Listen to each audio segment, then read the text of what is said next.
fresh from the toy shelves of Target. This is Mcfarlane Toys DC Multiverse. From the Injustice 2 line, this is The Flash. I was just lucky 30 minutes ago that when I visited my local Target before going home from work, that I opted for the toy aisles, and yes, this was there together with one other figure that I'm going to review later. Just a sneak peek.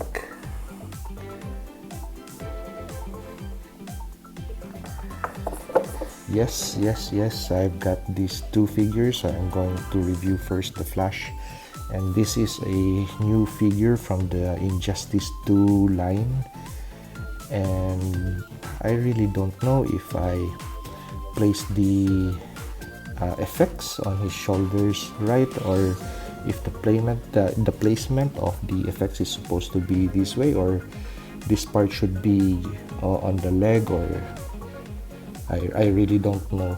I just figured out that for this kind of pose that he would have this kind of effect on his shoulders. So there were several figures of the Flash on the shelf when I visited.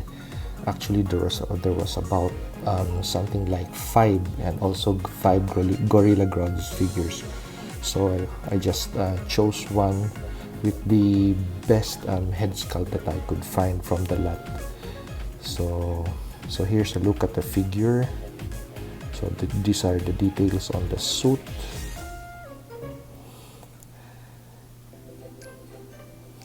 So the yellow lines, somehow there's a little bit of blacking of the yellow paint over here. However, it's not really that noticeable. I would just wish that they still had one hand that added to this figure, maybe a fist hands. However, for the total look of the figure, when I saw this, I just didn't think of looking at the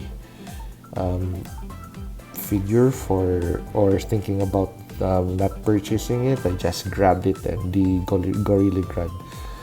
So this is one attractive action figure, and for the size of Flash, this looks like a really beefed up or very muscled up Flash.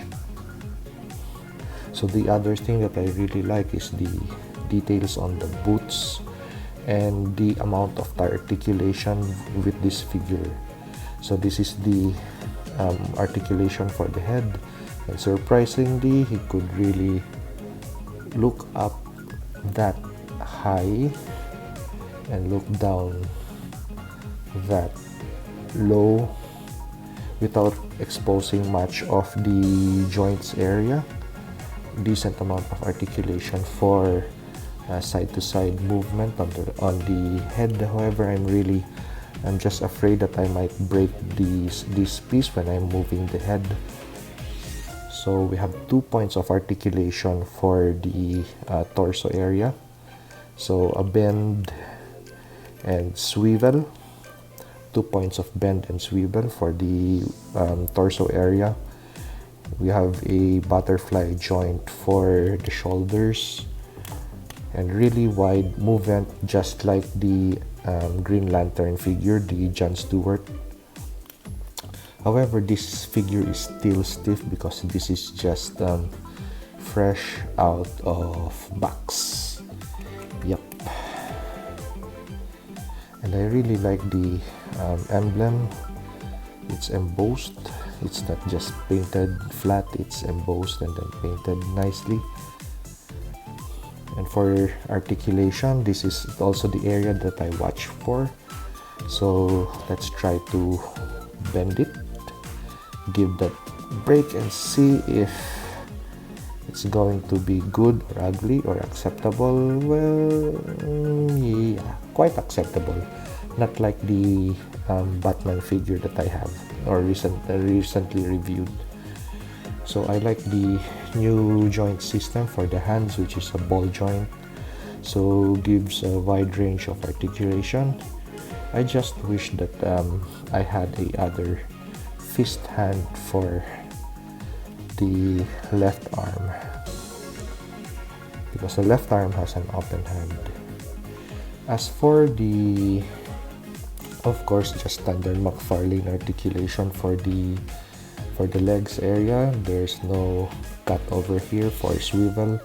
It's just a side movement and forward movement, and that's it. That's your limit for raising his leg that high. 2 points of articulation for the knee, and it bends and breaks. Let's see.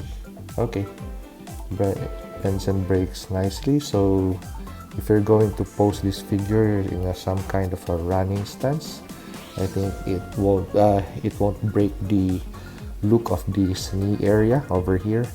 It would still look good on display. Okay, so if you like this video, like, comment, and subscribe.